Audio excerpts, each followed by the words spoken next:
call Saline City Council meeting to order. Please rise for the Pledge of Allegiance.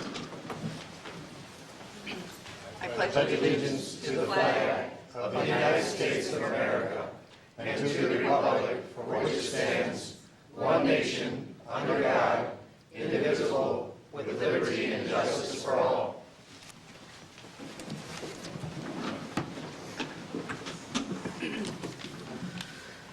We have agenda in front of us, and I believe we want to add the police chief update. City Manager Campbell is going to report on that. And also, I wrote a little note, Memorial Day Parade, 10 a.m., so a reminder we'll put on there. Are there any other changes to the agenda? If not, do we have a motion to approve the agenda as amended? So moved. Morrow, do we have a second? Second. Second, Beerbaugh. All in favor, say aye. Aye. Opposed? Motion carries. And we have no absences tonight. We have a presentation to the French teacher, Tammy Almond. You want to come up?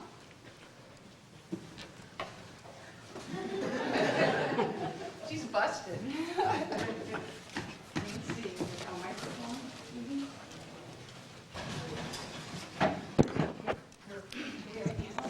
It should be up here. Oh, I didn't know this part. No, I did not. Okay.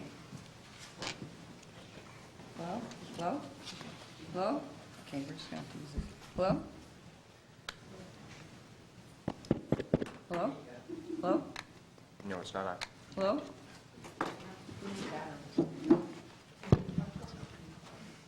In the meantime. So, you're hiding? Okay, so, let's see, a couple weeks ago, look at her, she's like, oh, what's going on here? A couple of weeks ago, the French students came over from, what was it? Lambessar, okay, which is a community in France, and Jamie's been responsible for with a lot of people, and I asked her to talk a little bit about this, for coordinating a French student exchange program with our Saline students for 6 years. Has it been that long? Wow. So, and I've been very fortunate as the mayor to get to greet the students that are coming over from another country, and then with the students that are here from Saline, and they sit together and they're all pretty quiet and sort of shy. Sort of like when we go over to Brecken or Lindenberg, they're sort of like, ooh, I don't know about this strange kid. And then by the end of the 2 weeks or 10 days or whatever it ends up being, depending on the trip, they're all just practically hanging all over each other and just having a great time. And it's just a really wonderful experience for those of you that have experienced our sister city relationship with either Brecken, Wales or Lindenberg. It tends to be an adult relationship, but there have been children that go back and forth. And I know the band went 1 year, and just it's been a really great program. And so I just wanted to actually thank you. So part of my, getting to do this welcome is 1 year there was a sort of a last minute city. Do you remember what city that was? Yes, right. And how many people are from that city? There is a total of about 400 people in that city. So they came to our middle school, which was 3 times the size of their city. Great. So that was a fun experience to explain to them that we're glad you're coming to Saline, but our middle school is 3 times the size of your town. So as part of that, I think it was a sort of a last-minute kind of situation, and they were really, really excited to be in Saline, and they were very excited to talk to the mayor. And so they gave the mayor, their seal. It's a small city in Provence, and I actually looked it up on Wikipedia, and it said 390 people, and I'm like, this can't be right. But I remember you saying it was a pretty small city, but 390 people, like, wow. So that's a big adventure for those children. And so I would like to present this to our French teacher, who's been so importantly facilitating this exchange. And I know you have, I would like you to talk now that we have the microphone a little bit, but I just want to say thank you for everything that you've done. Thank you.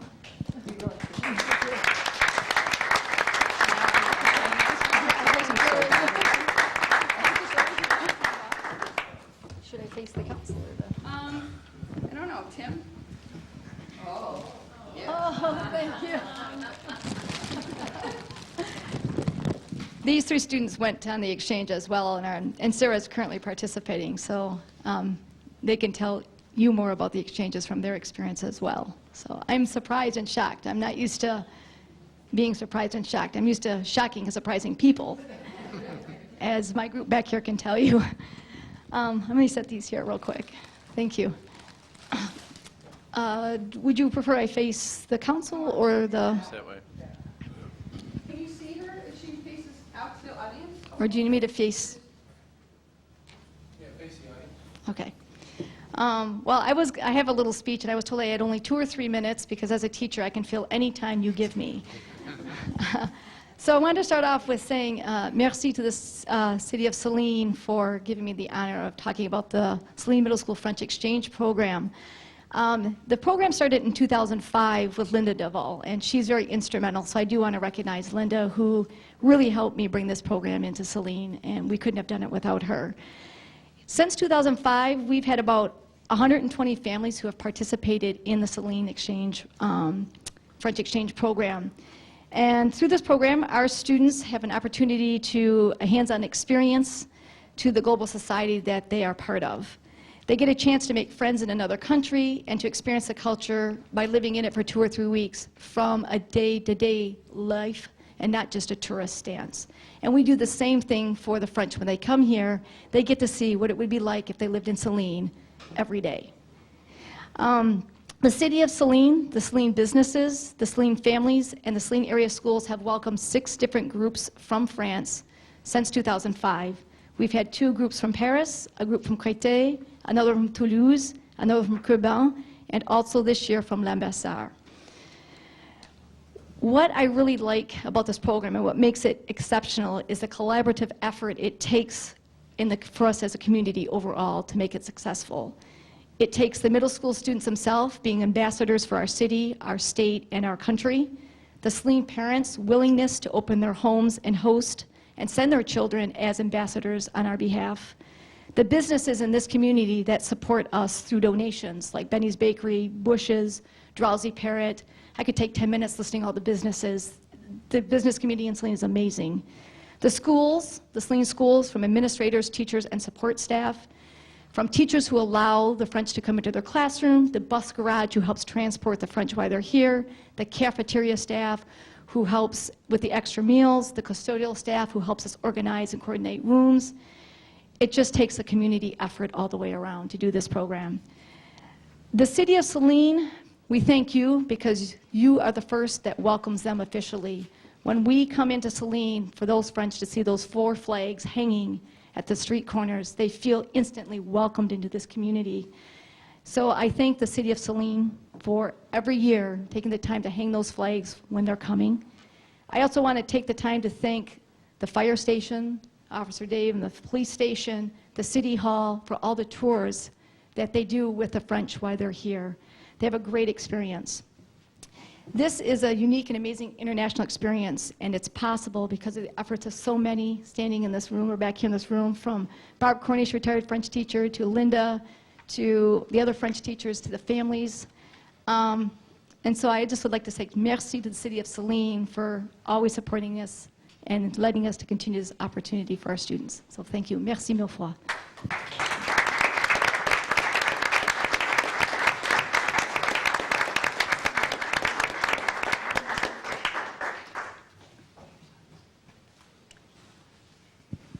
So as you can see, it's been a great experience for a lot of the children in our community. And now everybody knows why we have those 4 French flags on the corners.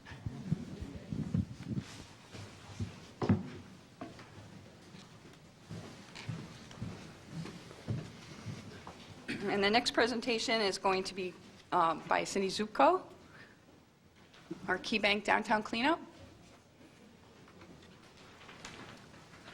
Talk a little bit about that, then can I update the council on what's going on with Main Street too? That would be great. The same, can you hear me better now? Yep. Okay. Key Bank actually approached Saline Main Street because they annually do a Make a Difference Day, a neighborhood Make a Difference Day, and that is this Thursday. So we said, sure, we'll take your volunteers and we'll go downtown and we'll clean up the streets. So on Thursday, starting at 1 o'clock, all the way to 4:30, we'll have volunteers both from Key Bank and also from Saline Main Street to do a little weeding. Jeff is helping us out with some tools, so thank you, Jeff. And we'll be sweeping up garbage, kind of weeding some of the planter areas, and really polishing up downtown in time for the Memorial Parade and also the hanging baskets coming downtown. So we're pretty excited about that, and we thank KeyBank and the city for helping us out on that project. We are currently going through the It's About Place contest. If you haven't seen it, go to our Facebook page, or I think you can find the link on the patch too. But on our Route 12 to Main Street Facebook page, you'll be able to see a link, and we need votes every day. I think we're still in the top 10. There's about 50 projects throughout the state that have been submitted for this contest. The contest will provide up to $2,000 in grant to help you do, and our project is actually an alley beautification project. Did anybody check it recently? We're up to 7. Pardon me? Number 7. We're number 7? Okay, so we need votes every day. They're taking votes, I think, through June 1st. It's a month-long contest. It's by popular vote. The top 10 projects then move on to the judges, and then the judges determine what projects win. But it's a fun project, and you can see it both on the Facebook page of the Saline Main Street, Route 12 to Main Street.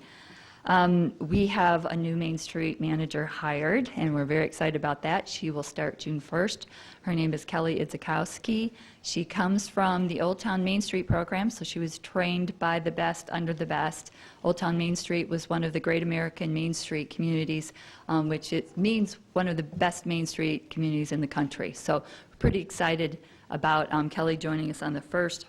We also have an office ready to go, and that is going to be above My Favorite Cafe on the 2nd floor, so we're getting that ready. And tomorrow night, we have board member training at Liberty with Michigan Main Street Center as part of their services. They'll be down tomorrow night, and then all the way through June and July, we'll be training each one of the 4 teams, the committees, and Michigan Main Street Center will be working with us during all of that time. So we're pretty busy for the summer, I think, getting trained and getting this organization up and off the ground. Do you have any questions? Not a question, but Tran just updated me from this morning. We're number 5 now. We're number 5. Great. Keep it Good. going. Yep, keep voting. Thanks. Thanks for your work. Appreciate it. Citizen comment on agenda items under the Open Meetings Act. Any citizen may come forward at this time, make comment or question on items that appear on this agenda. Comments will be limited to 3 minutes per person. Anyone who'd like to speak is requested but not required to state his or her name and address for the record. Mary Huss, 600 Canterbury. Well, we've got a good start on the $380,000 project of the addition to the cemetery out of the Perpetual Care Fund. On the section of 83 with an agreement with Mr. DeRosset for an installation of 10 burial vaults. This will be where the grass is now, and it is surrounded with present graves. There is Karen Payer, her husband's Don, and I also talked to Mr. Payer, Russ, who has a construction on a Waterworks Road, and he would have liked to have seen this project of digging around the gravestones that are presently there prior to this action tonight. And I think that was reasonable. In fact, if I had a shed built within 2 feet of my neighbor's property, I would have had to have a public hearing, and notices would be sent out to within 300 feet of that shed. Now we have apparently a vault that is being put in 10 vaults in an established area, and it appears that the people or the graves that are adjacent, which will be less than 2 feet, haven't really had the courtesy of seeing the plan. I thought that this project of Mr. DeRosset's was to dovetail in with the cemetery addition of the other vaults. It appears he is doing this as his own project with his own contractor. And I thought this was to dovetail and use the service drive where it is done very well to bring in the other vaults. It appears this will be done on the inside of the cemetery. There is no date on this proposal of when there is a starting date, when there is a finishing date. I think that the council, since there is not, apparently it does not dovetail with the present $380,000 project, why this could not be maybe put off for 2 weeks so that the people and the caretakers of those graves next to this project are knowledgeable of this project. They are knowledgeable of the wall. Thank you. I also support the flag.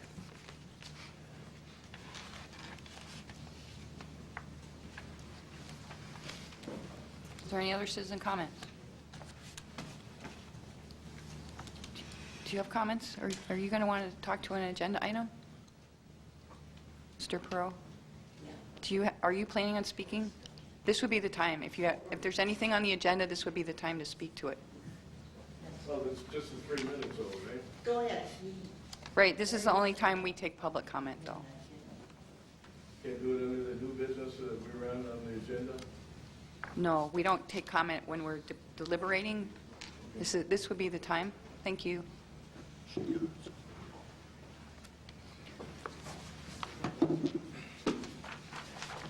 So, George? 1 minute, 2 minutes, 3 minutes. no, you can each have 3 minutes. We're not, George Peralt. Real late last fall, I got concerned with the cemetery up there, and I emailed Councilman Dave Rhodes, and we took a tour up there and expressed some of my concerns. Submitted a letter to City Council about my concerns. Attended one cemetery task force meeting and so forth. Great improvements have been done to that cemetery through the cemetery task force with the DPW. They trimmed the bushes in half. The public can see the speakers can see the public. I went up to the Councilman Dave Rhodes and I stood on the speaker's podium and I said, "How much can you see of me, Dave?" He was out in the audience. He's seen my Adam's apple on up. That's all he could see. The bush has been cut in half, and also that pine tree has been trimmed up about 12, 15 feet. Our concern is the flagpole. We would like to start a public drive with the city's consent to get a new flagpole up there, and it would be in a 3-stage area. If we have enough funding, our main goal is the flagpole. Our second goal would be improve the lighting up there to LED lighting. One light needs to be moved up approximately 2 or 3 feet to equal the other light. And also the third goal would be establish a maintenance contract with a company that handles the flagpole.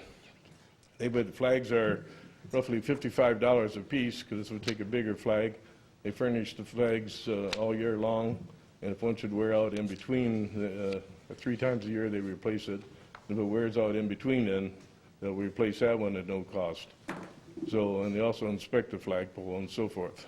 So we're asking for the DPW director, very little disruption with the DPW people if this gets approved. The flag company, they dig a hole. DPW would have to find some place to put the dirt, take the dirt away. Working with the DPW to put the location of the flagpole and in cooperation with Ms. Dig. DPW does some markings and Ms. Dig does other markings. So we foresee very little disruption with the DPW.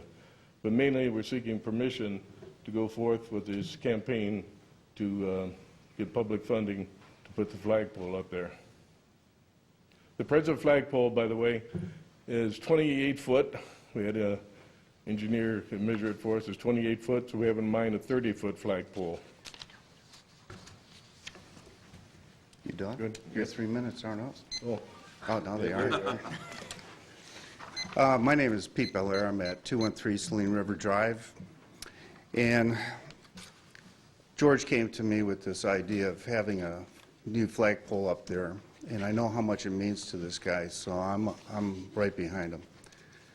But you know, we're standing here as veterans, you know, we serve to protect that flag, but that's not why we're doing this flagpole project. We're doing it because we see that cemetery. Every time we march down Michigan Ave to that cemetery, we look for that flag, okay? And it should be a beacon that just draws your eye to that cemetery. And what's important about that cemetery to me is it has our ancestors buried there.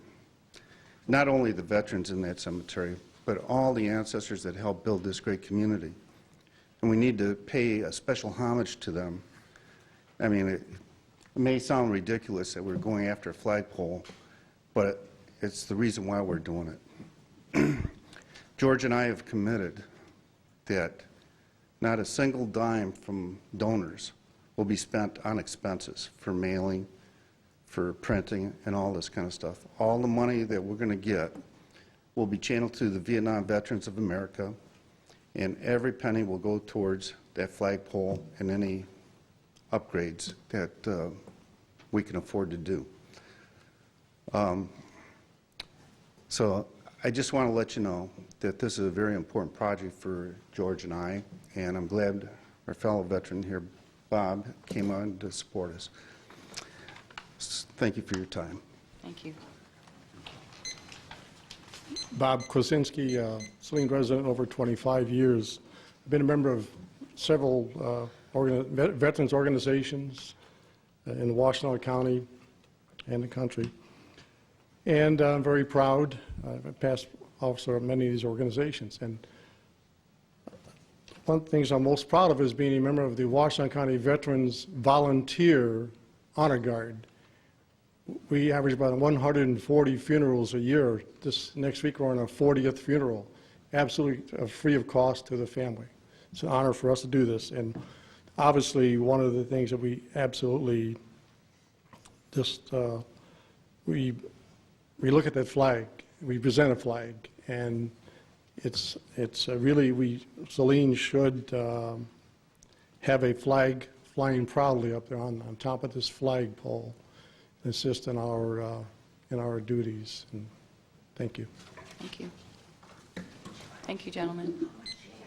Point of order. Will I be able to speak to the agenda item? No, Comes up, or should I speak now? no, it's now. There's no public hearings, I believe, on the agenda tonight.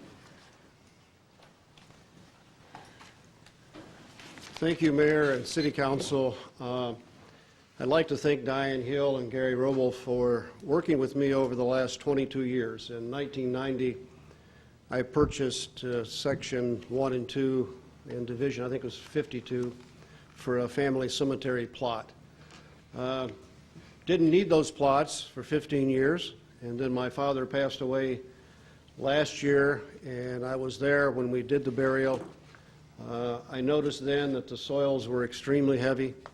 I had a permission in 1990 to install a family monument and do the foundation work myself because, as you're well aware, for 30 years, that was the type of work that I did in this community. When the project with the crypts came available and I looked at the engineering, I realized that I can piecemeal this and do one grave at a time, or I can do it correctly, which is to excavate, install the crypts, put a bed of pea gravel down with some drainage like the project that is being done now, backfill those, it will be compacted, put topsoil on the 18 inches and seed and mulch that and make sure that the grass grows, and then in the future it wouldn't be necessary to dig around and disrupt other monuments and other grave sites. A few weeks ago an assertion was made that somehow that either the city or the contractor was paying for a portion of or paying for this. Let me assure you that I'm totally insulted that those comments have been made. I have worked with the city. I gave an architectural drawing 2 weeks ago, and everything has been approved. We signed an agreement. There needs to be a minor change to that. but I can assure you that there will be no disruption of any other grave sites. They will be respected. My son-in-law, who is L&B Excavating, and I personally will be doing the work. The crypts have been purchased from the same company, Willoughby, out of Jackson, that this latest project was purchased from. Let me assure you, I too want to get this project going. I've been working on this for a year.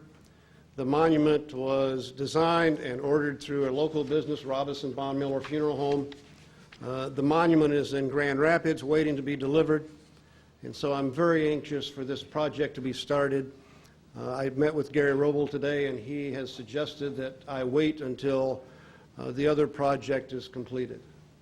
Let me assure you, the city council has no concerns when it comes to the professional way that this will be done and the finished result, and it just makes good business sense to do it correctly and do it at the same time.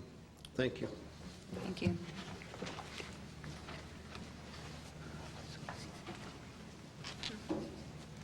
Is there any other comments? Okay, if not, we'll move on to the consent agenda. The following consent agenda will normally be adopted without discussion. However, at the request of any citizen or council member, any item may be removed from the consent agenda for council discussion. Move to approve and adopt as submitted. Moved by Mr. Rhodes. Do we have a second? Second. Second to approve and adopt items on the consent agenda as submitted. Second by Mr. Peters. All in favor, say aye. Aye. Opposed? Motion carries.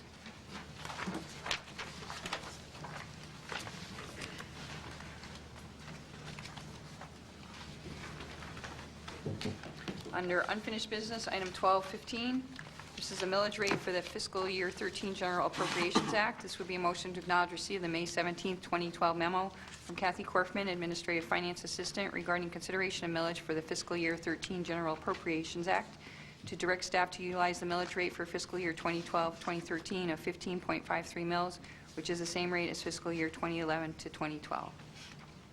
So moved. Second. Move Rhodes, second Tahar. Discussion?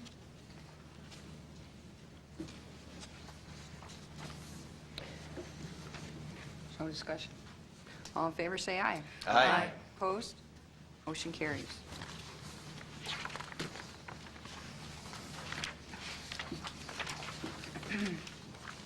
Under new business, item 1283, agreement with Jean DeRossa for installation of burial vaults. This would be a motion to acknowledge receipt of the May 10, 2012 memo from City Superintendent Engineer Rubel to approve or not approve the Oakwood Cemetery Crypt or Vault agreement between Jean DeRossa and the City of Saline for the installation of 10 burial crypts in Oakwood Cemetery on spaces owned by Mr. DeRossa, with all costs related to the installation at his expense, to authorize or not authorize the mayor and clerk to execute said agreement after review and approval by the city attorney.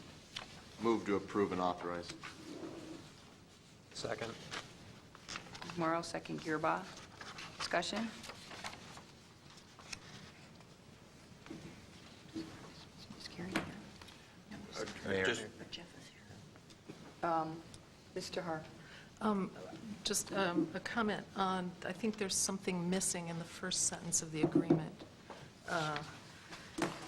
Who's going to be speaking to this issue? Is it Mr.?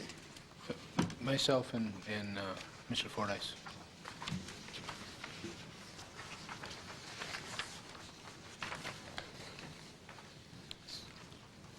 So, Mr. Har, your question was? Yes, I think it's probably just a typo. In the second line of the agreement, 10 crypts in lots blank and 2. I think it meant to read lots 1 and 2. Okay. It should say section 1 and 2. Oh. So there's more than just the number missing.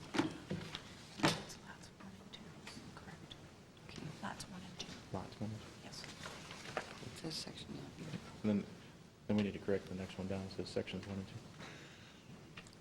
They are lots. 2. Right. Okay. But in the next line down, it refers to sections 1 and 2. Should So be lots. those should be lots. Okay. So we have two changes on the second line. Where after crypts in, it would be crypts in lots 1 and 2, and then on the fourth line down, owner, individual who has burial rights to lots 1 and 2 of Division 52. Any other questions or comments? Do you have anything, Mr. Fordyce, that you'd like to say as far as some of the things that were mentioned under public comment? Sure. I mean, the plan has been put together between Mr. DeRosset and Gary, and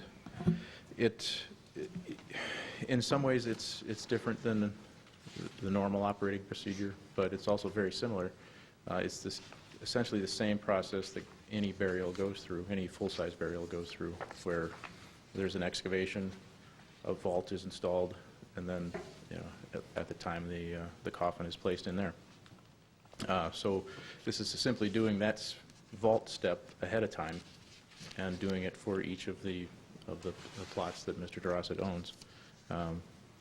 Very similar, exactly same thing that we did in the area in front of the memorial site a few years ago, and the same process that we're going through right now behind the new retaining wall. So while it's more of them at once, it's really exactly the same thing that every full-size burial goes through. No unusual construction, no unusual processes. It's just 10 of them are being done at once. And going forward, the city will collect the fees for the internments when they occur.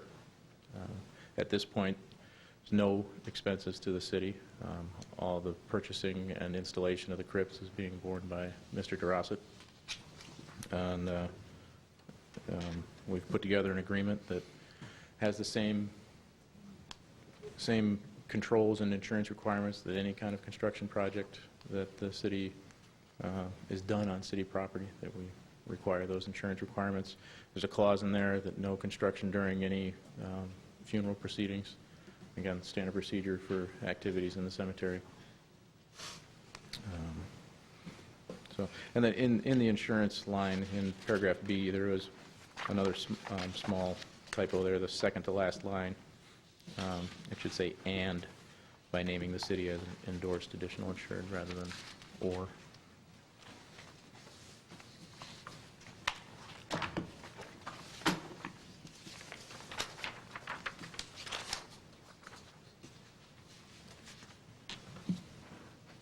Okay, does anybody have any questions for Mr. Fordyce?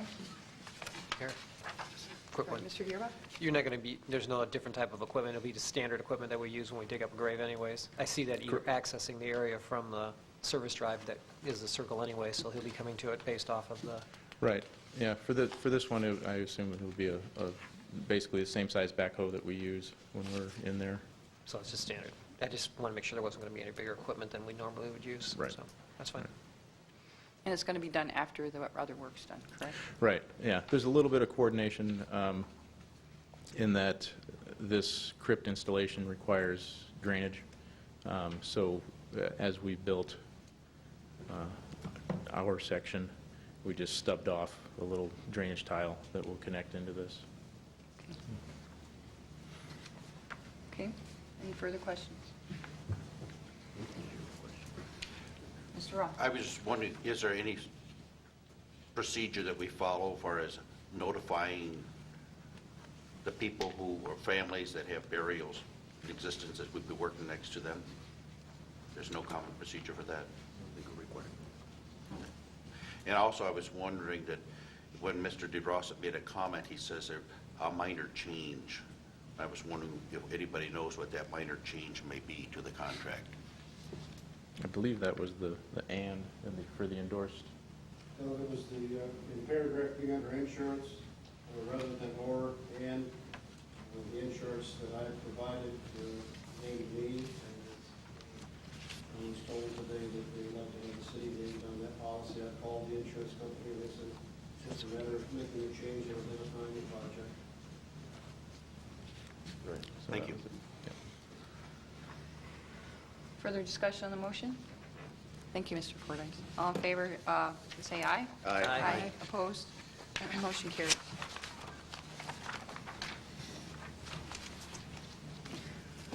Under item 1284, which will proudly we hail project to upgrade flagpole areas in the cemetery, we need a motion to acknowledge receipt of the May 2nd, 2012 memo from George Perot and Pete Belair and I'll move to acknowledge the memo. Second. Gearbox, second Tahar. Discussion. Mr. Gearbox. I think this is a great idea. I think this is one of the things that we were looking forward to have individuals come forth and do some donations and things for the cemetery, because these are the things that I think people really feel more important about. And this is great for us to have the cemetery be able to get additional improvements to it through this manner. I don't have any concern with it, except I think we're going to need to word the language of how we coordinate it with our Jeff Fordyce, and basically how we're going to handle donations and really who has the final say on what's going to be done there.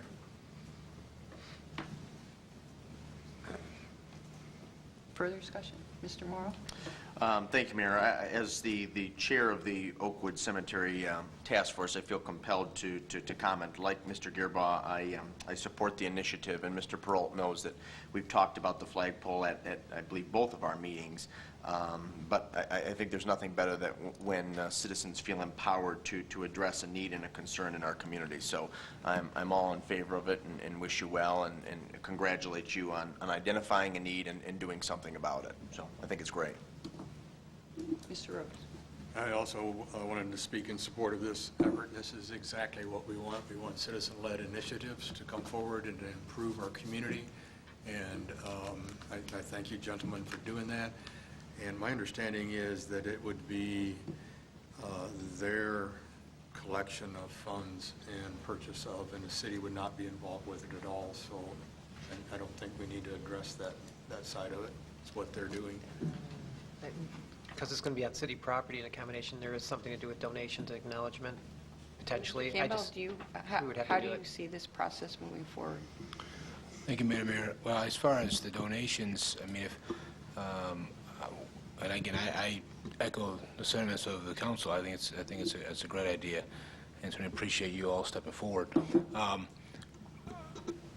I see it taking place as the group fundraising and presenting the specific flagpole to City Council for approval, and then working with Mr. Fordyce, the DPW, to get it installed. And so and then we'd also, obviously, the maintenance agreement that I believe Mr. Perot mentioned about the replacement of the flags and those types of things, we'd have to look at that language and determine is that language, does that agreement need to be with the city? Does it need to be with their group? I mean, those types of details. But that's how I envision it, that they would raise the money, and they would say, we've raised the money for X, Y, and Z projects, the flagpole, the lights, and these are what we were proposing, and get approval from City Council. Then we could move forward working with DPW to get everything installed. So do we need to have an agreement before they start raising the money or not? I would defer to Mr. Grossman, but I mean, it's certainly, it couldn't hurt to, but either way, but I would imagine you're probably going to try to do something soon. That's soon. So I guess that's just maybe, could the staff work together and get something put together? That's what I was going to say, possibly, Mr. Grossman, if you give the authority for me to sign it, if it's approved by the city attorney. The collection of the funds for this project is a private matter, basically. And as long as we follow the same procedures we do for burials, I think we can do that for this group of burials. It shouldn't be any different. No, we're doing the flagpole. We're talking about the flagpole, the contributions for the flagpole. Well, that's really, the flagpole was going to be purchased with contributions from this organization. And as long as, again, they're working with the city, I don't see any need for a special agreement. Well, I guess, do you feel like you need to have something in a formal agreement before you start collecting money? Yeah, that's fine. Yeah. Our plan is to seek public funding and through private and public organizations that through the Vietnam Vets, which is 501c Vietnam Veterans, Washtenaw County, Chapter 310, is a 501c19 organization, nonprofit. All contribution could be are tax deductible to the extent that IRS allows. We would take these funds, and depending on the funding, like I say, we have these 3 goals. And the contractor is a well-known, Rocket Enterprise is a well-known flag company throughout Ohio, Indiana, Michigan. We've got some preliminary pricing. The maintenance agreement is not exactly a quote, a contract type of thing. It's a yearly maintenance contract, and we can get it in a multi-year maintenance contract depending on how much money is left over. So if enough money's left over, we could get a 3 or 4 year contract with these people, and the price would not change. That they put up 3 new flags a year, and if it wear out in between them, they will replace them free of charge, and they will inspect the flagpole. Only reason we're seeking this because it's on city property, and we just can't go out there and do it our own without city. So that's what I was asking. Do you feel that you need a formal agreement with the city in order to? No, I don't believe so, really. We'll work with DPW. There's just probably 3 or 4 things that we'd have to work with them. Like the contractor said, when he digs the hole for the dirt, he would like to have either a cemetery sexton or the DPW there. If they had a trailer, they'd gladly wheelbarrow the dirt into the city's trailer. The location of the flagpole, the removal of the old flagpole. That's about it. Work with them on the lighting, explain to Jeff, the DPW, what we'd like to do on the lighting. It all depends on funding, so. Okay. That's sufficient, Mr. Campbell? Yes, ma'am. Okay. Thank you. Yeah, I think we all pretty unanimously really appreciate your efforts to recognize our flag and your volunteer ideas. It's really great. So I know you've had a lot of ideas in the cemetery, so thanks a lot. So I guess we don't need to have an addition to the motion because this is sufficient. I just wanted to make sure that there wasn't a missing piece. So we have a motion to acknowledge receipt of the memo, and the understanding is that they will go forward, go ahead and start fundraising, and that Mr. Fordyce will be working with them. Okay.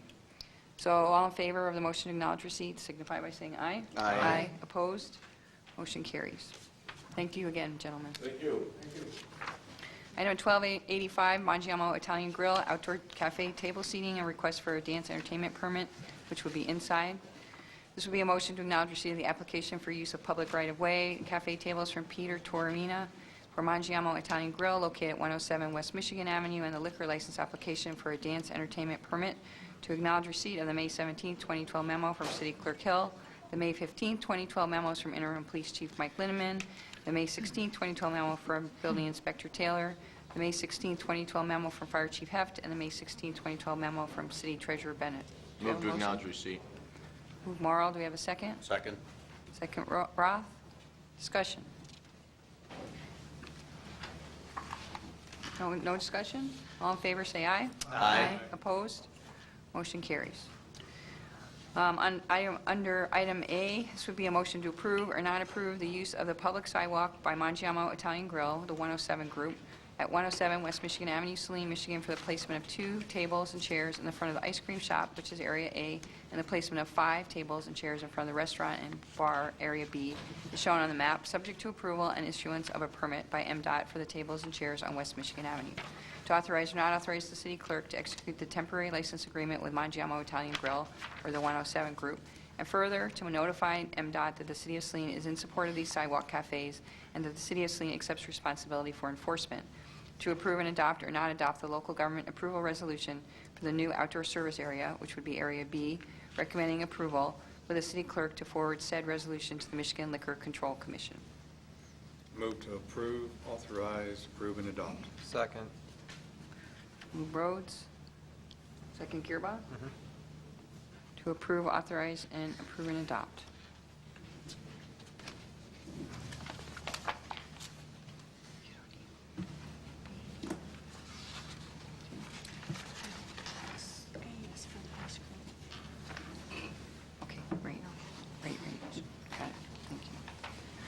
Okay, so we have a motion on the floor. Is there any discussion on the motion? Mr. Rhodes? I'd just like to comment that I'm pleased to see that we continue to move forward with more outdoor seating down in our downtown and continue to increase the vitality of our downtown activity, and that's in line with one of our city goals, and I'm happy to help support that. Thank you. Any other discussion? Just looking forward to having ice cream up there. Yep, great. I've seen people enjoying the warmth of the melting ice cream, enjoying it in the sunshine. It's nice to, I'm sure you're all welcoming it too, right? Spring is back. Okay, if we have no further discussion, this is a motion to approve, authorize, and approve and adopt. All in favor, say aye. Aye. Opposed? Motion carries. Item B, we have a motion to approve and adopt or not adopt the local government approval resolution recommending that a new dance permit, entertainment permit for the 107 Group Incorporated, which is 103, 105, and 107 West Michigan Avenue, Saline, Michigan, recommending approval with the city clerk to forward said resolution to the Michigan Liquor Control Commission. I'll move to approve and adopt. Second. Move Peter, second Morrow. To approve and adopt.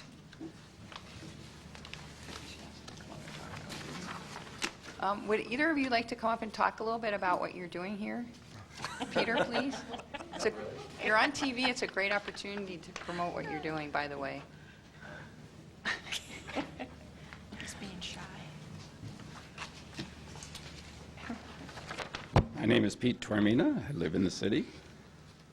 My wife, Lori. We Owner's are also very- Mickey's Dairy Twist. We are very still thrilled with trying to run the operation. It is a daily challenge. I think both of these items will help, not just the restaurant, but the vibrance of the city. We're glad you passed it. We're not really sure how the dance and entertainment end of things will unfold, but we want to make it an interesting, fun atmosphere. Great. So we're excited. We're excited. We're excited for you, too. Thanks. It's great. Well, thank you Thank for you very speaking. much. Okay, so we have a motion to approve and adopt and recommend approval. All in favor, say aye. Aye. Opposed? Motion carries.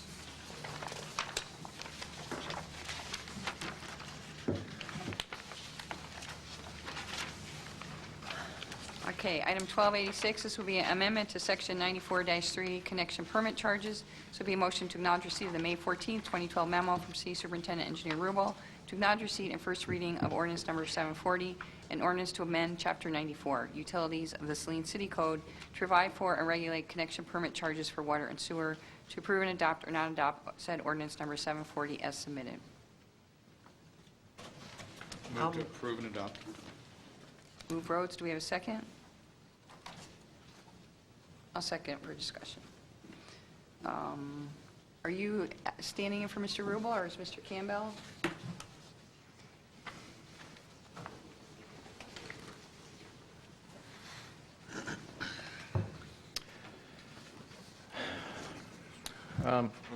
This matter relates to the new proposed elder care facility at the corner of Maple and Woodland. They had approached the city with their sewer and water connection fees based on a category that we have in there for commercial and industrial use that's based on the size of the meter. They had proposed 2 meters, one for irrigation and one to serve the building domestic uses, and that struck us as an inappropriate use of that category. So there was some effort, but also inappropriate was to apply the standard residential rate, which basically is a per unit rate that applies to single-family homes and multifamily residences. When you apply that to this situation, it seemed to be a rather exorbitant connection fee. So we took a look at existing facilities, and the developer provided studies of existing facilities in other communities, and found that the Brecken Memory Care Center was the one that we keyed in on as a very nearly identical type of use, and found that basically they use about 30% of what a standard residential unit would use. And that's what this proposal is, to allow that 0.3 residential equivalent unit to establish the connection fees for this facility, and also an ordinance change authorizing that type of connection fee, giving council the authority to review and approve special connection fees for homes for the elderly. Question, Mr. Morrow. I have to first preface by apologizing because I should have asked Attorney Grossman about this in advance of tonight's meeting. But Mr. Grossman, considering again that I have an association with Evangelical Homes of Michigan, the parent company of Brecken Village, is it your recommendation that I abstain from this motion? I think it would be a good thing to do, yes. Okay, thank you. Your organization is making decisions based on this information. That's what I thought. And Yeah. influenced by them.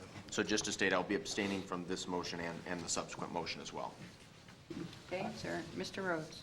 I moved this motion because I recalled the discussion in 2008 for the Brecken Village Memory Care Center, and that seemed to be a fairly well thought out and well-studied program.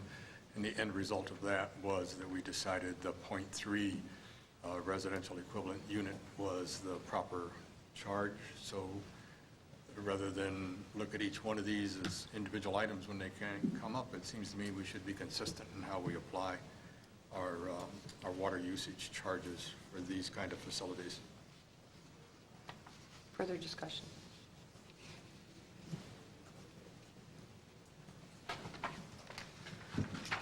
Okay, I guess there's no further questions.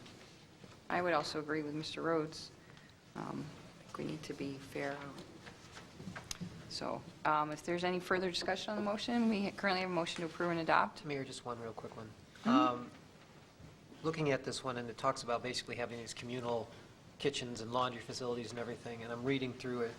I'm just concerned that the wording is proper on that section 1, where it says a reduced water and sewer connection permit charge may be provided for multiple residency facilities such as homes for the elderly other than foster care facilities. Do we need to be more specific as to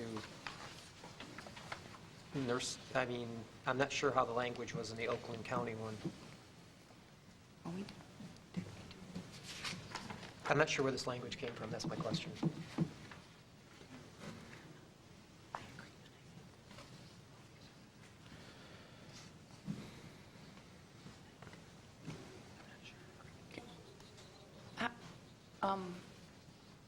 How did we do the last one?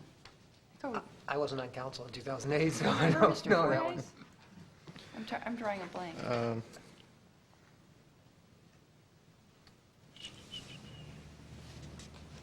I know I have no a problem with this Mr. Grossman. process, but I'm just concerned about future projects. The last one was done by resolution. Okay. There was a lengthy resolution which said the same thing. The only thing, the trouble with the resolution is you have to do it for each Right. unit, whereas by amending the ordinance, we've made it apply as they come online, as they become occupied. That phrase, other than foster care facilities, was added at the request of Gary Rubel. He wanted to make sure that that it would not apply to foster care, and so we changed it.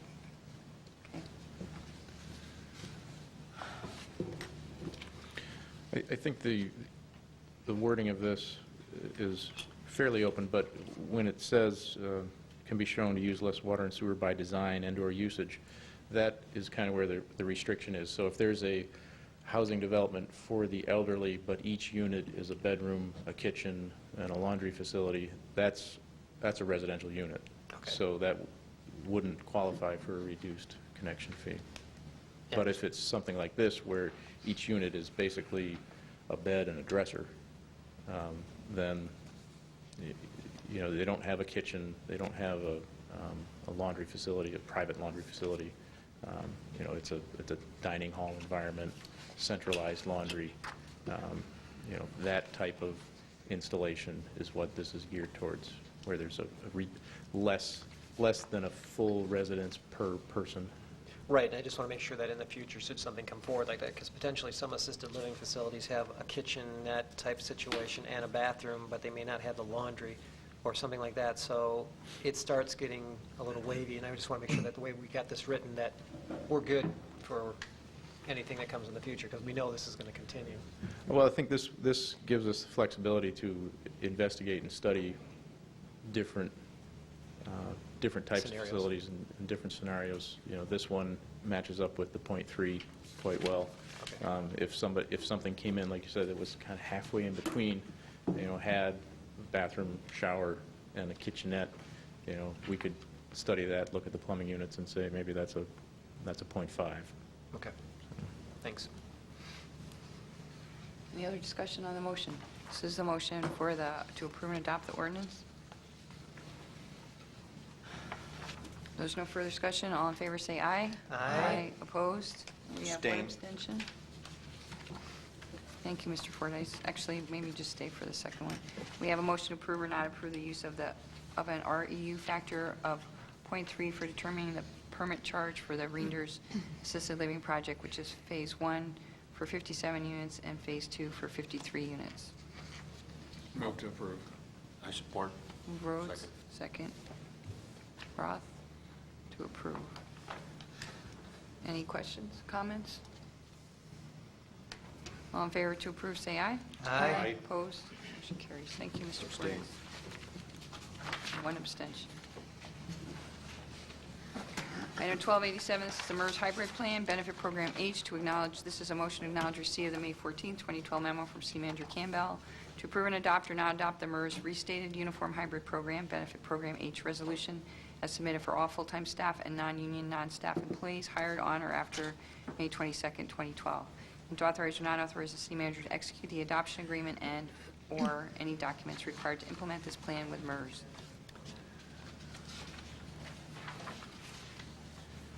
Do we have a motion? Could we go slightly out of order and get some discussion on this Yeah, I first? was going to move to acknowledge receipt. Okay, let's move to acknowledge receipt by Mr. Gearбан. Do we have a second? I'll second. Second, Morrow. Mr. Campbell. Thank you, Madam Mayor. Some of you may recall back in '08, one of the things we did when we were at the collective bargaining table with both the Teamsters and the police as a means to, as government is constricting, as we've talked about, we negotiated new hires as of July 1st, 2008, that they would no longer be included in the city's defined benefit plan through MERS.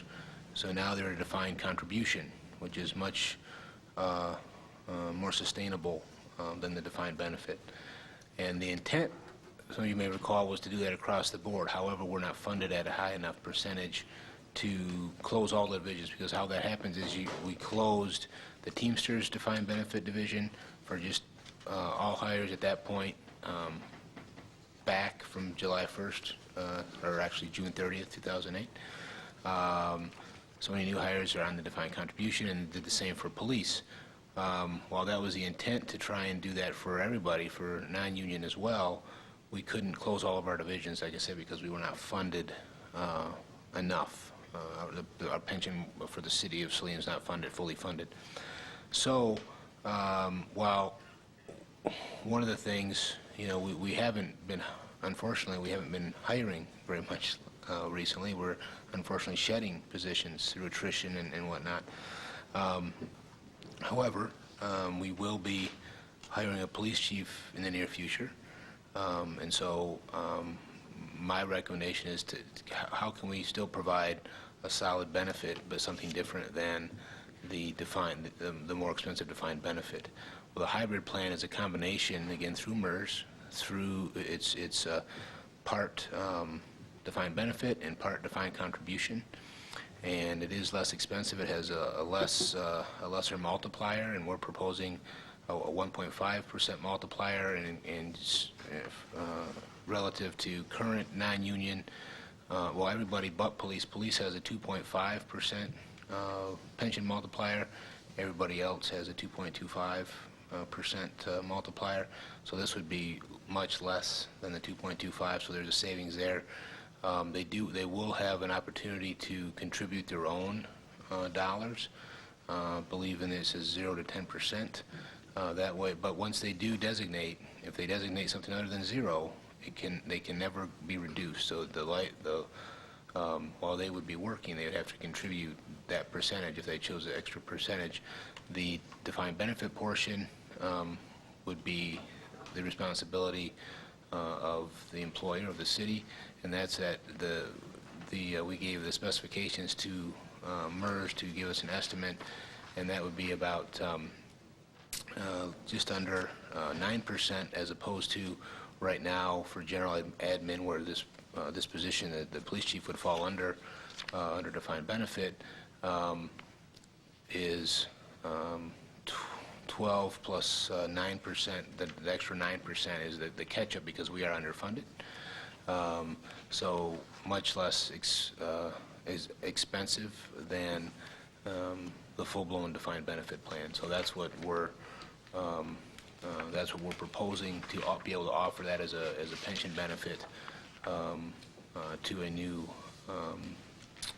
police chief. And going forward, at such time that we do get funded, we could change that eventually if we get fully funded or 80% funded. We can change that to defined contribution, and that would be, we'd probably have another segment, if you will, as opposed to eliminating anybody that would have the hybrid plan. So, happy to answer any questions. Questions? Mr. Rhodes? One concern that I have is on page 3, under subparagraph D, and it's in bold type. The benefit multiplier initially selected shall be irrevocable, shall not later be changed. So we are forevermore at that point. I'm not really comfortable with something that says it's in effect in perpetuity. Well, it's similar in that, I mean, that you're right. That is you could go, the lowest you can go is 1%.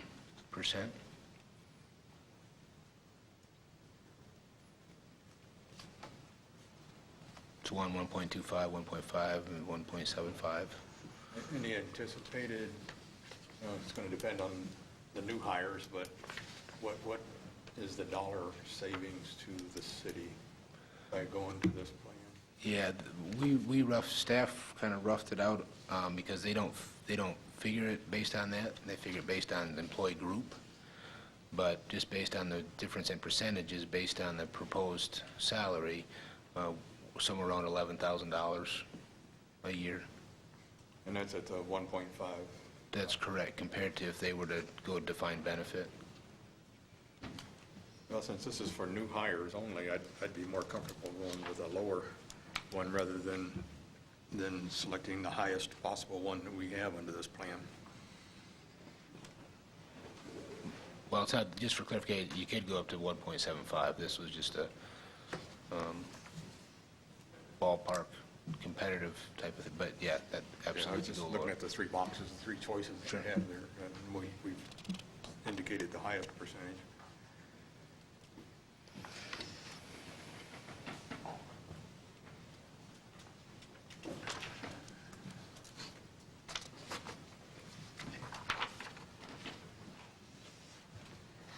Mayor?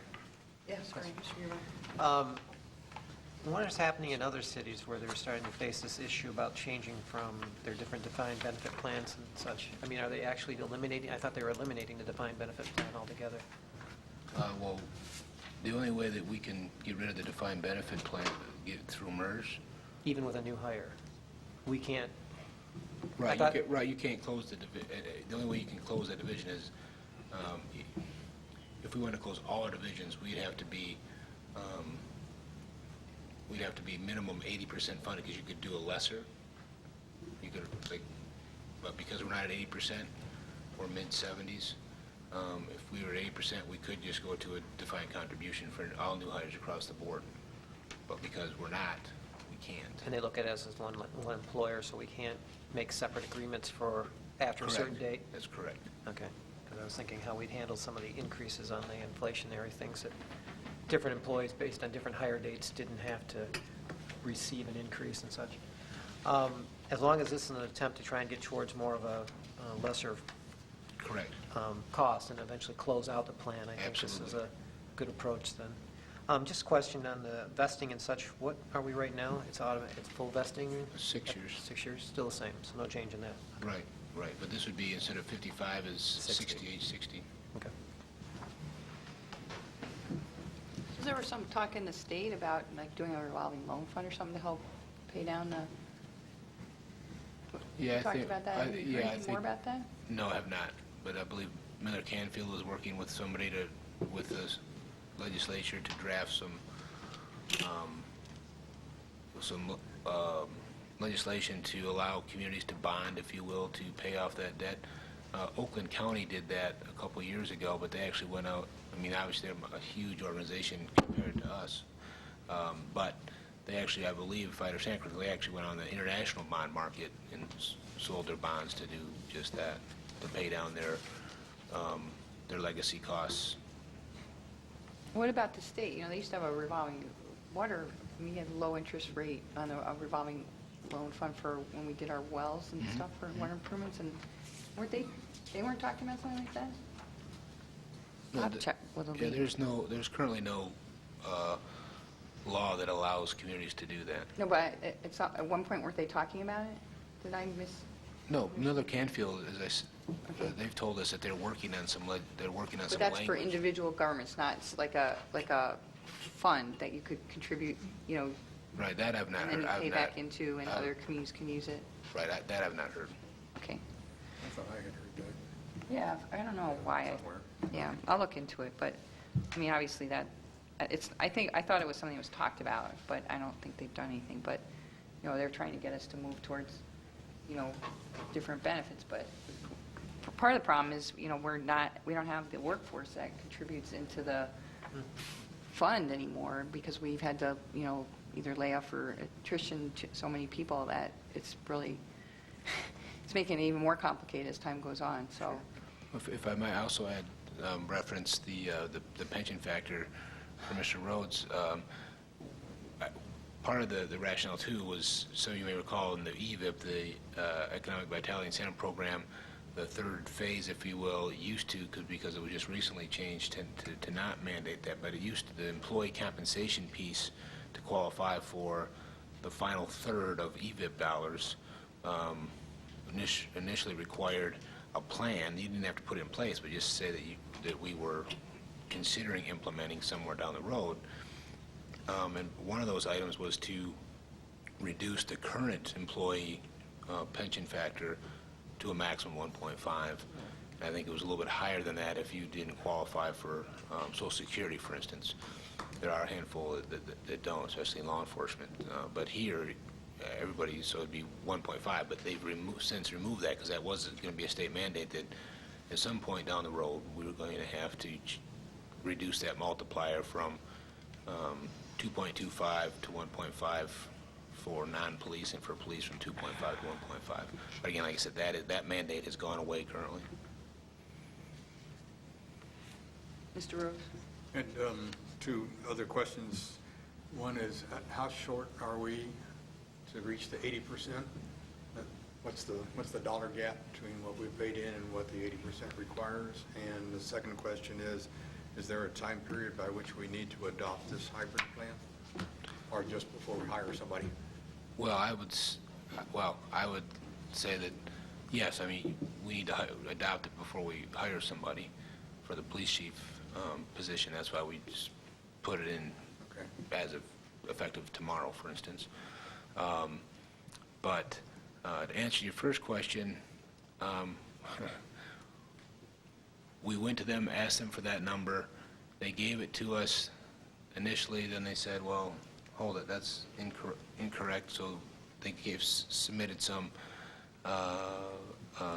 another number to us, and former finance staff didn't agree. So we said, please, you know, we have concerns, and it actually was a little bit low, and what former staff had, and so they gave us they came back with a different, even lower number, which I liked, don't get me wrong, it was going in the right direction for me.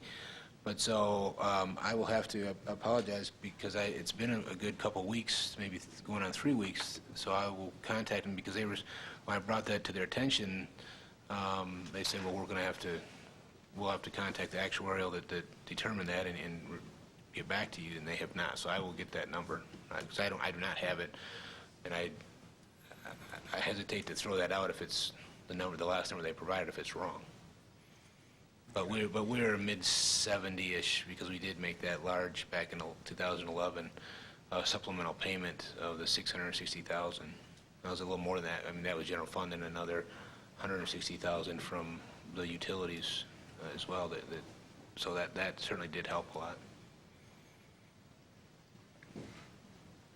So it seems like the only time requirement is to perhaps have this in place before we actually hire someone, and it may be that we were a little ways off yet from hiring an individual. So my purpose at this point would be to hold off on doing this.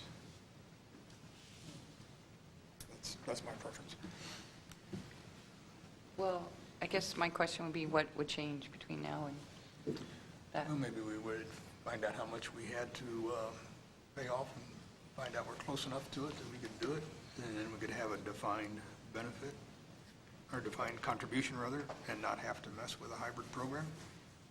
Okay, I don't know that, but it's fine. I just want to make sure because, that there would be something that might Reason. possibly change. Right. Yeah. okay. Further discussion on the motion to acknowledge receipt. All in favor to acknowledge receipt, say aye. Aye. Aye. Opposed? Motion carries. Do we have a motion to approve and adopt, or do you want to postpone it to the next meeting? I would concur with Mr. Rhodes. Is that the general consensus of this council? Yeah. Fine. So could you bring that number back? Sure. Okay, so it'll come back to, the rest of it will come back to the next council meeting, June 4th. On item 1288, ordinance number 739, amendment to Solicitor's Transient Merchant Ordinance. This would be a motion to acknowledge receipt of the May 17, 2012 memo from City Clerk Hill to acknowledge receipt and reading of ordinance number 739, an ordinance to amend Article 2, Solicitors and Transient Merchants of Chapter 22, Businesses of the Saline City Code to limit the hours of operation in the city, to approve and adopt or not adopt said ordinance number 739 as submitted. Move to approve and adopt. Second. Move Rhodes, second Tahar, to approve and adopt. Discussion. Any questions? Anybody want to explain? Mr. Campbell, you want to explain what we're doing? Or maybe? Clerk Hill. I can explain. Yes. When we adopted the new resolution last year, council set the hours of solicitation from 10 a.m. to 6 p.m. Monday through Saturday, with no soliciting on Sunday or nationally recognized holidays. We've had an application, or an inquiry of an application of the ice cream truck who has had a permit with us for the last 3 years, and he does not go door to door. Actually, even though he goes through residential neighborhoods, the customers come to him. He's not knocking on doors. So 6 o'clock would really prohibit his sales, and more importantly, he also would go to the ballparks in the evenings when the children were having ball games and adults, and he could not do that also. And I think when we talked about this ordinance last year, I felt it was the intent of this council to limit the hours going door to door, actually physically knocking on the residential doors to not interrupt family time. So the suggested change in the wording would state door-to-door residential soliciting is only allowed between the hours of 10 a.m. and 6 p.m. And that makes it a little bit more clear for anyone coming in that they definitely can't do that in the residential area after 6 p.m. And then also the other one that we have pending is a transient merchant that wants to sell items out of a tent in one of the parking lots, and this would severely limit his ability to make sales also. And that, again, is not a door-to-door thing, so customers would be coming to him. So are there any questions for the clerk?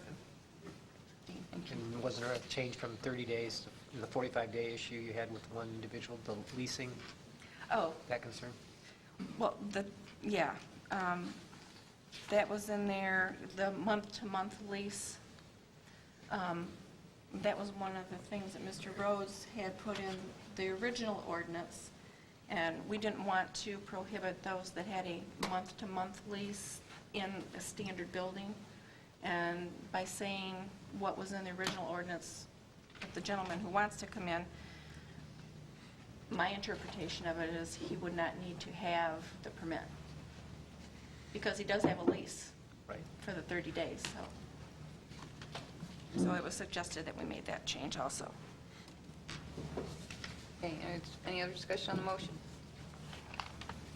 All in favor, say aye. Aye. Opposed, motion carries. Item 1289, ordinance number 741 and ordinance number 742. This would be a motion to acknowledge receipt of the May 17, 2012 memo from City Manager Campbell and the April 27, 2012 letter from Attorney Grossman to acknowledge receipt of the proposed ordinance number 741 and proposed ordinance number 742. Move to acknowledge receipt. Rhodes, do we have a second? Second. Second, Terhar. Discussion? Mr. Grossman, would you like to explain? Sure. I was asked to do something at last council meeting regarding the use of city water.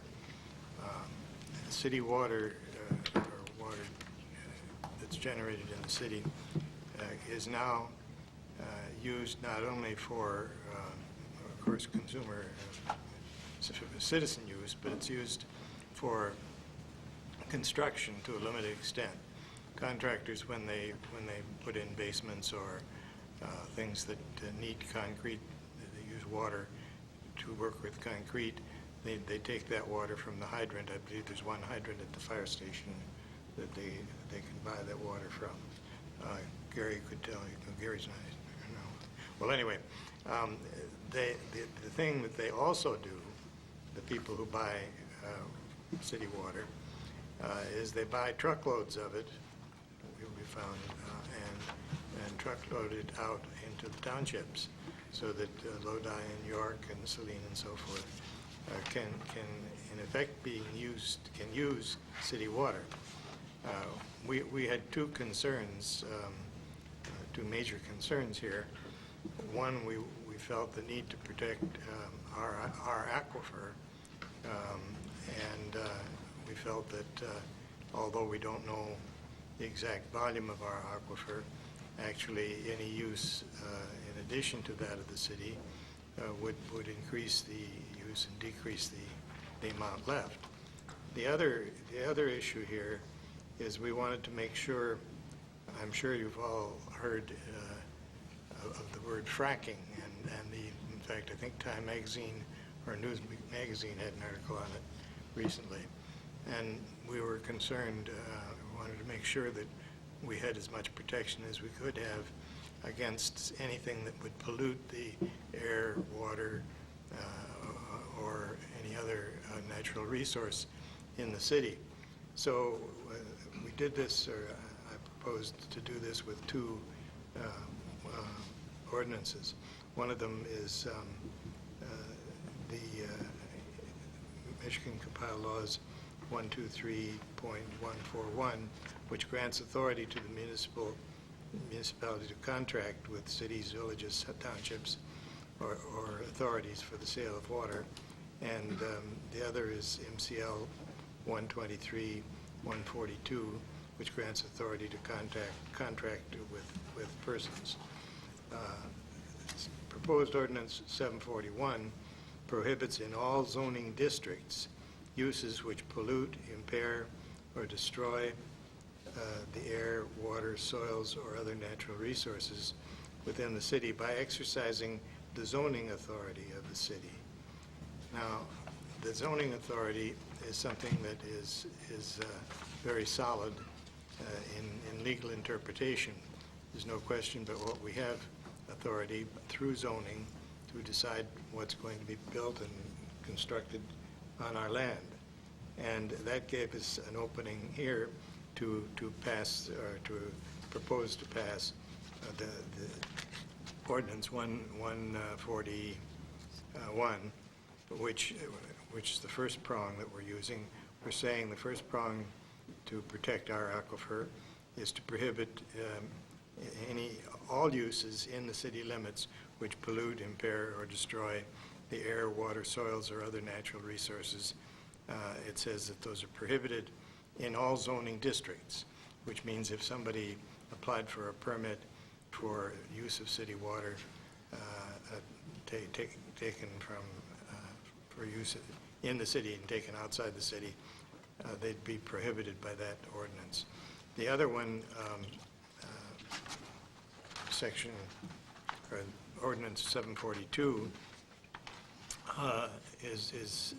says that the city will limit the wholesale sale of city water for lawful uses permitted within the territorial limits of the city after a written permit for a lawful designated use has been issued by the city and the fee established therefrom has been paid. So we haven't prohibited the necessary construction uses of fresh water. We simply said if you want to use city water, you've got to get a permit from the city. And then, of course, there can't be a polluting factor anywhere in the city. Questions? Mr. Peters? Yeah, this is far too general for me. Uses which pollute, impair, destroy water, soils. Pollution's a sophisticated science. How do you identify it? How do you measure it? How do you enforce it? I think these kind of issues are best left to, at the state level or maybe the federal level, like the EPA. I'm not so sure this is Saline's fight or Saline's concern. I understand what the intent of this is, but having talked to a lot of residents over the last couple of weeks regarding hydraulic fracturing, I have found the majority of people are for it. So something like this may be going against what the majority wishes are.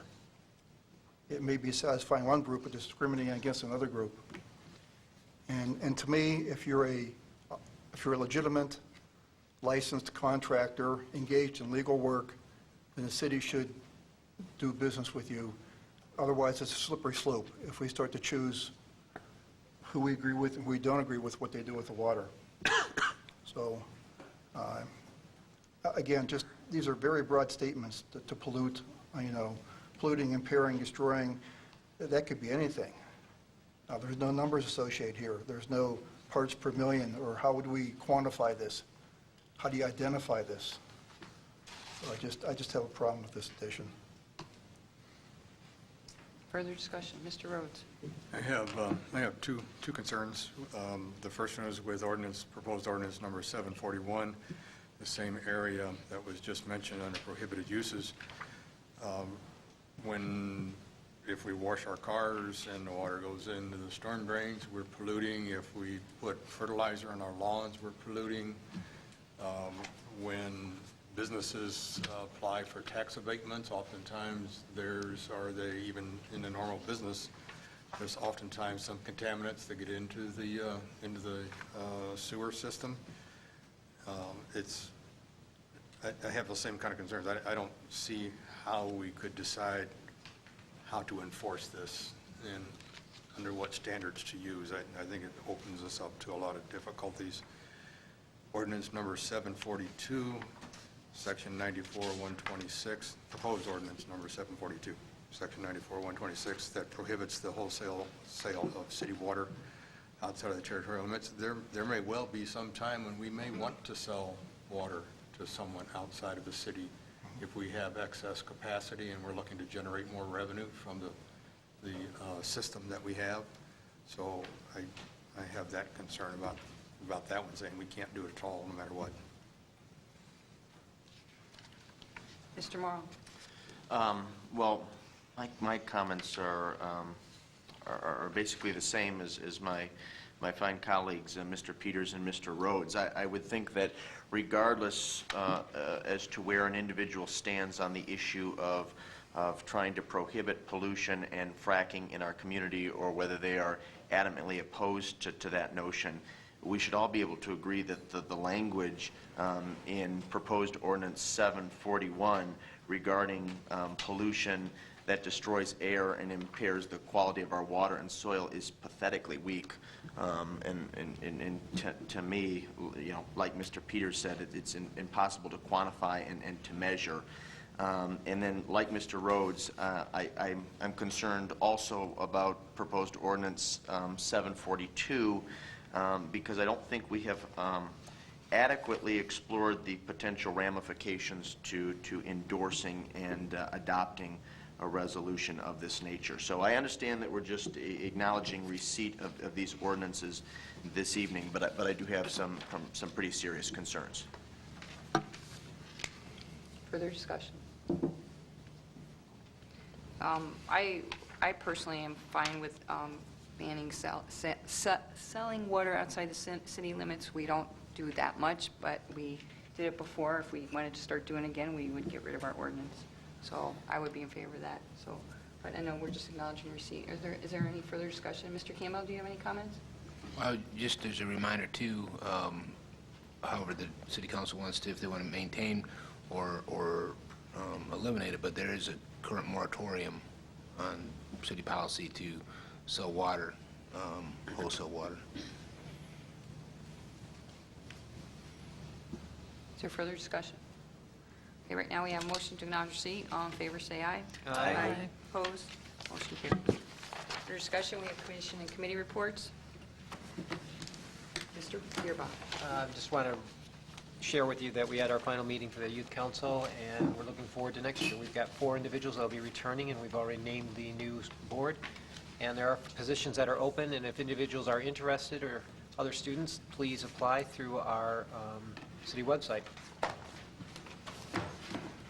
Any other commissioner or committee reports? Mr. Rhodes. Environmental Commission met last week. The high school seniors, Colin and Eric, who had presented to us at council a couple days before that, attended the commission meeting, and we had a good dialogue about recycle containers within the community and the need to do more than what we have done, the apparent need to do more than what we have done to educate the residents and to make it easier for them to recycle. And so those two gentlemen are in process of putting together a more formal proposal to the Environmental Commission, and that will probably come back to us at some point in time. We also had a gentleman named Dan Moody from the Washtenaw County. He's a solid waste coordinator, and we are talking with him about the possibility of having a solid waste cleanup day in early May of 2013. They typically ask for some funds from the city that is hosting it, but he has also indicated that some in-kind donations would work. And so if it appears that if we provided the volunteers to assist with the program, that we would not have to put any actual money into it. And I know that there are a lot of Saline residents who were unhappy when we were not able to continue that solid waste cleanup that we had. We had to discontinue it a couple of years ago. And so I think this is a good way, without the city incurring any cost, to provide that service to our residents. The commission also voted to staff the Environmental Commission tent at the Farmers Market one Saturday a month, most likely the 3rd Saturday of each month. That was done this last Saturday. And we requested and received permission to relocate the electronic waste event from the 5th Corner gravel parking lot to the City Hall paved parking lot. Much safer, more visible place to hold it. And we also decided that we would have an exhibit at the Summerfest on August the 11th. I think that's it. The other, Mr. Peters. I just want to say thank you to, last weekend we had a cleanup of Colony Park, community cleanup, and we had a pretty good turnout. And spread along mulch, and I was introduced to the garlic mustard weed, and we must have pulled a truckload of it. So thanks, everybody came out. It was a good day, and the park looks great. that reminds me, somebody was asking about if we could have a place to, because there's so much of that, and it's really toxic. Is there, on the DPW side, is there, you know how we have those bins? Is there a place we could have, at the garden club plant sale, there was somebody talking about how they've been trying to maintain along Woodland Drive, but is there a place where people could put that? Do you know what I'm talking about? Are there special disposal requirements for it? Well, it's just it's not it kills everything around it. It's very invasive. Species. Right, but, I mean, is there a reason it can't just go in yard waste? No. Yeah, well, because depending on where you have it, right? So and also the people that we're talking to actually happen to live in a condo. So I think that's probably why.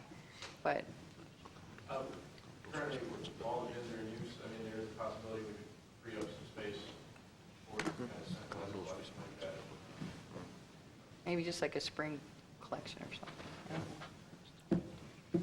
We can talk about it later. It just reminded me that that was a question I was asked last week. We do.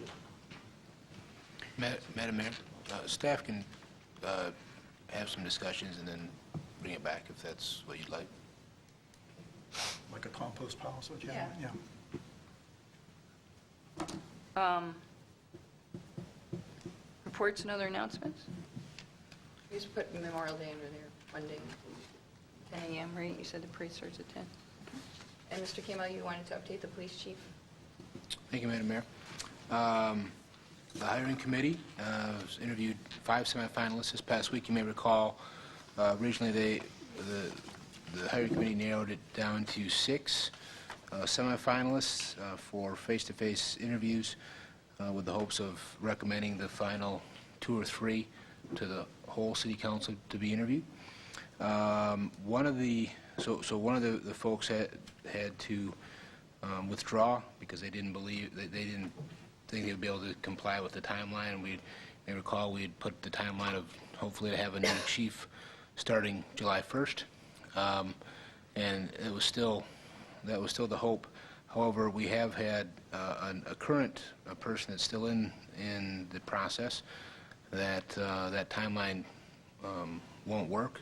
The committee discussed at length and feels that certainly while maintaining a timeline is important, but we also want to be responsible and we want to find that right person that's supposed to be there, and by potentially limiting it to that July 1st deadline, we could potentially be sacrificing that right person, if you will. So, having said that, we said we believe we need to kind of set that July 1st. We don't want to be forever, of course, but we want to be able to talk to these folks and consider them. And so, having said that, so the committee said yes, let's put that aside and let's focus on trying to find that right person. So, as a result of determining to set that deadline or that timeline aside, one of the candidate that had to withdraw, the committee unanimously said we'd like to talk to this person, and that person his name is David Northrup. He's the current public safety director in Sturgis, Michigan, just down the road, where I came from to here. So later this week, the committee will be interviewing him. And then with the hopes, I mean, out of the 5 that we've interviewed, there's some very strong candidates. Certainly some candidates that I know that the committee would have no reservations of bringing forward to the council. So we will move forward and interview Mr. Northrup later this week, and then we'll, depending on where that goes, we'll continue on with the timeline. We'll keep you updated. So if there's any questions or comments, I'm happy to do my best to answer them.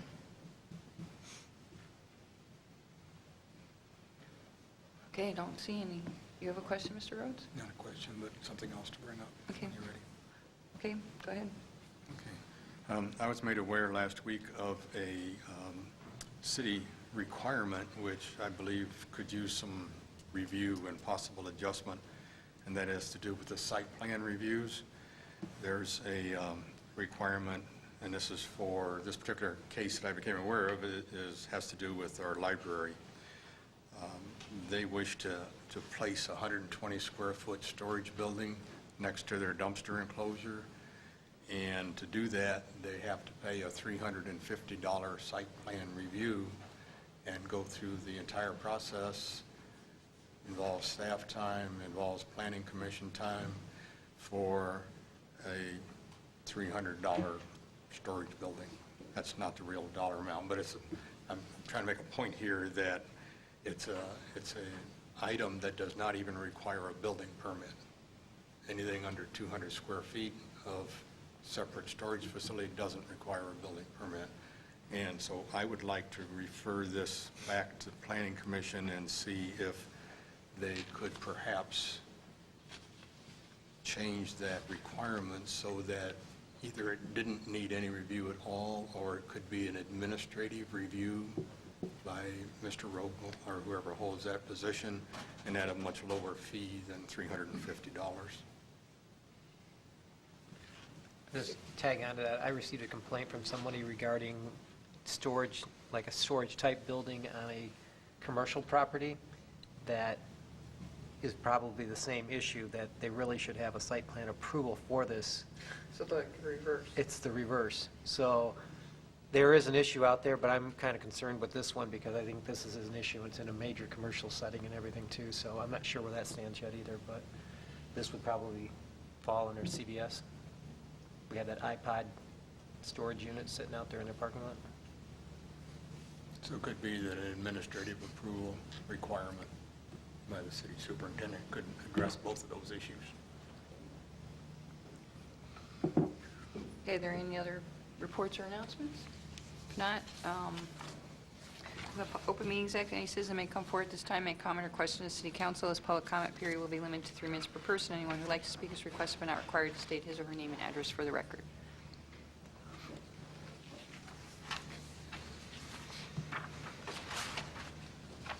Mary Hess. As I walk around the cemetery and do it often, there is a stone belonging to John Dieterle that is in the present construction area. And I talked to Gary earlier today, and he said something about the land wasn't level or something. I'm not sure of the wording, but as you look on the dirt and where the vaults are, here is this stone. So apparently it has been moved, or it is whatever, but hopefully John Dieterle, who passed away in '99, would, his family or something, or there will be a new foundation, cement foundation for this stone, since apparently it's been moved. So that was part of the concern of my prior comments. Thank you. Thank you.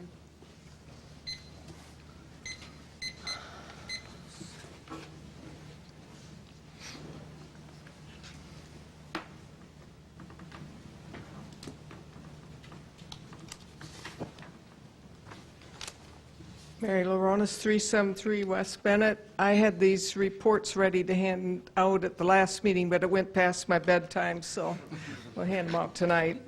I would like to present the year 2011 annual report of the Saline Historical Society, your partners in maintaining and exhibiting our 2 museums, the Depot and the Rentschler Farm. In particular, I would like to call your attention, did everybody get one? I would like to call your attention to page 3, attendance and volunteer hours. Our 2 museums documented 2,740 visitors. That is, those who signed, that should read the visitor log. We realize there are many others who did not sign in, which means we probably had about 3,000 visitors during the past year. I worked at the Depot Museum last Saturday, and I had 20 people come during the time I was there, one of which was in utero, but we counted him, her. But anyway, it was very busy, and people really seemed to enjoy their visit. And then further on down at the 2 museums, as well as meetings, planning sessions, and other work for the society, this time totaled 3,050 volunteer hours. Charitable organizations are allowed to use a value of $21.36 per hour to quantify this enormous value that volunteers provide. Based on these statistics, our volunteers contributed $65,148 to the local community, which I think is pretty significant. So I hope you will read the entire report carefully. It demonstrates clearly that this cooperation between city and society is very beneficial to our community. Thank you.